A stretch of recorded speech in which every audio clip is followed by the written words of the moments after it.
जय श्री राम दर्शकों। भारतीय पंचांग के अनुसार 2 पक्ष मिलकर 1 महीना बनता है और 2 पक्ष हैं शुक्ल पक्ष और कृष्ण पक्ष। अमावस्या के बाद चंद्रमा जब धीरे धीरे दिखना आरंभ होता है तो पूर्णिमा तक के समय को शुक्ल पक्ष कहते हैं। उसी प्रकार पूर्णिमा के बाद जब चांद धीरे धीरे छिपना आरंभ करता है तो उसे कृष्ण पक्ष कहते हैं। दोनों ही पक्ष के 11वें दिन को एकादशी कहते हैं। शास्त्रों में वर्णित है कि जगत पालक श्री हरि विष्णु जी को एकादशी तिथि अत्यंत प्रिय है और यदि कोई भक्त अपने सामर्थ्य अनुसार एकादशी व्रत करता है और एकादशी का महात्म्य सुनता है तो उसके द्वारा संपूर्ण व्रतों का अनुष्ठान हो जाता है, ऐसा कहा गया है। पद्म पुराण में भगवान शिव का कथन है कि श्री विष्णु जी के लिए जागरण करने पर 1000 अश्वमेध यज्ञ तथा 10,000 वाजपेय यज्ञों से भी कई गुना अधिक पुण्य प्राप्त होता है। श्री हरि के लिए जागरण करके मनुष्य पिता, माता तथा पत्नी तीनों के कुलों का उद्धार कर देता है। एकादशी जागरण की विस्तृत चर्चा एवं उसके लाभ पद्म पुराण के पक्षवर्धनी एकादशी तथा जागरण महात्म्य नामक अध्याय में वर्णित है। कुल 24 एकादशी होते हैं और इन 24 एकादशियों में से ज्येष्ठ मास की शुक्ल पक्ष की एकादशी को निर्जला एकादशी अथवा भीमसेनी एकादशी भी कहते हैं। आज हम उसी के विषय में संक्षेप में चर्चा करेंगे। धर्मात्मा राजा युधिष्ठिर अश्वमेध यज्ञ के बाद भगवान श्री कृष्ण से पुण्यमयी एकादशी के विषय में जानने की इच्छा करते हैं। तब भक्त वत्सल श्री कृष्ण जी ने बताया कि एक बार भगवान श्री हरि विष्णु बद्रिकाश्रम में सिंहावती गुफा में सो रहे थे। तब मुर नामक एक दानव भगवान को ढूंढते हुए गुफा में प्रवेश कर गया और उन्हें सोता देखकर उसने विचार किया कि यह दानवों को भय देने वाला देवता है, अतः निसंदेह इसे मार डालूंगा। मुर के ऐसा विचार करते ही भगवान के शरीर से एक दिव्य कन्या प्रकट हुई।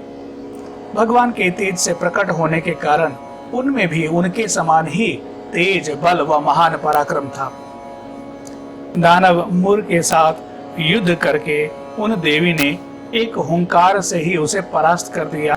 दानव के मारे जाने पर भगवान जाग गए और उन्होंने कहा कि इस उग्र व भयंकर मेरे शत्रु का वध किसने किया? तब उस दिव्य कन्या ने कहा, हे स्वामी, आपके ही प्रसाद से मैंने इस दैत्य का वध किया है। तब श्री हरि ने कहा, कल्याणी, तुम्हारे इस कार्य से तीनों लोकों के देव व मुनिगण आनंदित हुए हैं, जिससे मैं अति प्रसन्न हूं। अतः कोई वर मांगो, यदि वो दुर्लभ हो तब भी मैं वह तुम्हें दूंगा। उन देवी ने, जिनका नाम एकादशी था, उन्होंने कहा, भगवान, यदि आप प्रसन्न हैं तो मैं आपकी कृपा से सभी तीर्थों में प्रधान, सभी विघ्नों का नाश करने वाली तथा सब प्रकार की सिद्धि देने वाली हो जाऊं। भगवान, जो आप में भक्ति रखते हुए मेरे दिन को उपवास करेंगे, उन्हें सब प्रकार की सिद्धि प्राप्त हो। नक्त अथवा एक भुक्त रह करके मेरा व्रत करने वाला धर्म, अर्थ और मोक्ष को प्राप्त करे। तत्पश्चात भगवान ने देवी एकादशी को उनका इच्छित वर प्रदान किया। अब श्री कृष्ण जी के आग्रह करने पर युधिष्ठिर को एकादशी व्रत के विषय में बताते समय संपूर्ण शास्त्रों व वेद वेदांगों के पारंगत महर्षि व्यास जी ने कहा, दोनों ही एकादशियों को भोजन न करें तथा द्वादशी को पारण करके ब्राह्मणों को भोजन देकर ही स्वयं भोजन करें। यह सुनकर भीमसेन ने कहा, हे पितामह, माता कुंती एवं द्रौपदी सहित मेरे सभी भाई एकादशी को भोजन नहीं करते हैं, किंतु मुझसे भूख सहन नहीं होती है। व्यास जी ने कहा, यदि तुम्हें स्वर्ग की अभिलाषा है और नरक को दूषित समझते हो तो दोनों ही पक्षों के एकादशी को भोजन न करो। भीमसेन ने कहा, हे महाबुद्धिमान पितामह, मेरे उदर में एक वृक नामक अग्नि सदैव प्रज्वलित रहती है, जो तभी शांत होती है जब मैं बहुत खाता हूं। हे महामुनि, मैं बहुत प्रयत्न करके एक दिन ही उपवास कर सकता हूं। अतः जिससे मेरा कल्याण हो सके ऐसा कोई एक व्रत बताइए, मैं उसका पालन अवश्य करूंगा। व्यास जी ने कहा, भीम, ज्येष्ठ मास में सूर्य वृष या मिथुन राशि पर हो, शुक्ल पक्ष में एकादशी तिथि हो, तो उसका यत्न पूर्वक निर्जल व्रत करो। केवल कुल्ला या आचमन के लिए ही जल मुख में डाल सकते हो। सूर्योदय से दूसरे सूर्योदय तक मनुष्य जल त्याग करे तो यह व्रत पूर्ण होता है। तत्पश्चात द्वादशी को प्रातः स्नान करके ब्राह्मण को विधि पूर्वक जल व सुवर्ण का दान करे। निर्जला एकादशी के व्रत से मनुष्यों को वर्ष भर के समस्त एकादशियों का फल मिल जाता है। अतः सभी धर्मानुरागियों को चाहिए कि ज्येष्ठ शुक्ल पक्ष की निर्जला एकादशी को यत्न पूर्वक अवश्य भक्ति से युक्त होकर व्रत, ध्यान व प्रभु का वंदन करें।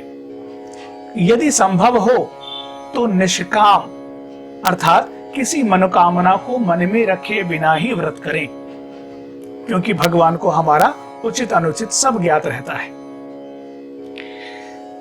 प्रिय दर्शकों, एकादशी तिथि के दिन यदि आप किसी भी प्रकार के अनुष्ठान अथवा पूजन नहीं कर पाते हैं तो मात्र व्रत करें, उपवास करें, ईश्वर के विभिन्न नामों का जप करें।